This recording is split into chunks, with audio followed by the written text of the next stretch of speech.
Hello guys, welcome back to my YouTube channel expert steno vibes. आपका dictation शुरू होगा 5 second बाद।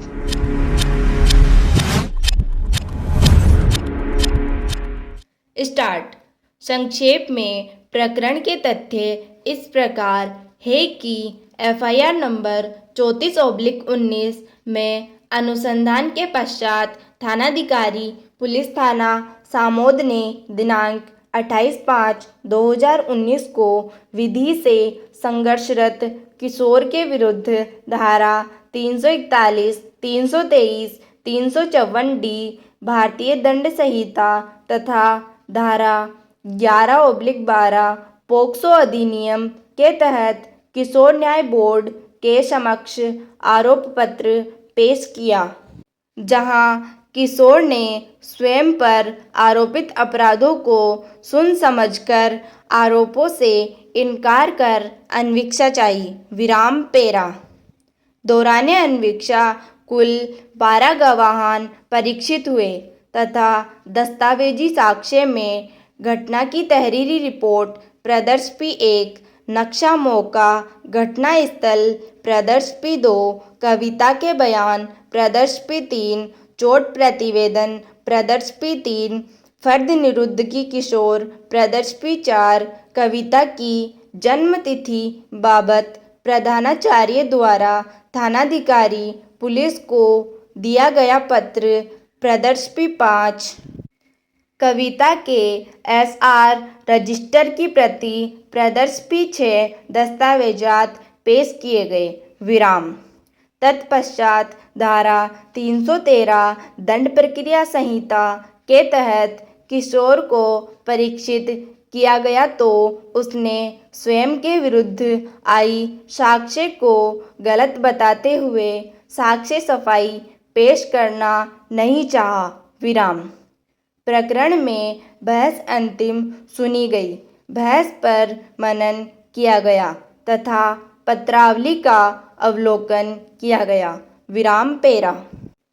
उक्त विचारणीय प्रश्न के संबंध में पत्रावली पर उपलब्ध साक्ष्य का अवलोकन करें तो स्वयं कविता PW7 के रूप में परीक्षित हुई है। विराम।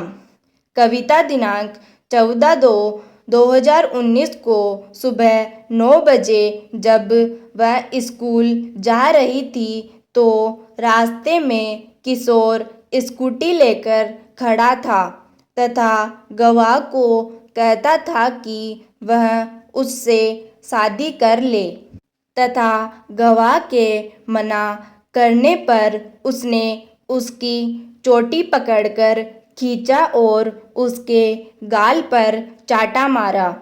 स्कूल के एक बच्चे ने उसे बचाया। विराम। गवाह ने यह सारी बातें अपनी माँ को बताई और जब उसकी माँ ने किशोर के घर वालों को जाकर बताया तो वे लोग लड़ाई करने लगे। उसके बाद गवाह के पिता ने थाने में रिपोर्ट दर्ज करवाई। विराम। कविता के पिता लादूराम PW1 एवं उसकी माता ममता PW6 ने भी साक्ष्य देते हुए कविता के द्वारा किए गए कथनों की तायीद की है। विराम पेरा।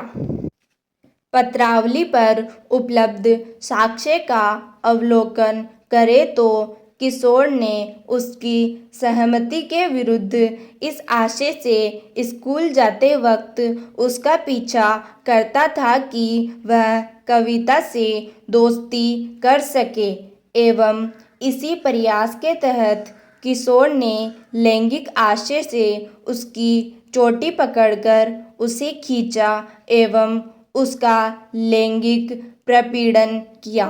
विराम। लिहाजा पत्रावली पर उपलब्ध साक्ष्य के समग्र विवेचन के उपरांत यह बोर्ड किशोर को उस पर आरोपित समस्त अपराधों के लिए दोषसिद्ध करना उचित समझता है। विराम। अतः किशोर पुत्र गणपत निवासी दायरा पुलिस थाना सामोद जिला जयपुर को उस पर आरोपित धारा 341, 323, 354D भारतीय दंड संहिता एवं धारा 11/12 पोक्सो अधिनियम के अपराध के लिए दोषित घोषित किया जाता है। विराम समाप्त। मैं आशा करती हूँ कि आपको ये डिक्टेशन पसंद आई होगी। अगर आपको ये डिक्टेशन पसंद आई है तो इसे लाइक ज़रूर करें और डेली न्यू डिक्टेशन के लिए चैनल को सब्सक्राइब करें। Thanks for watching.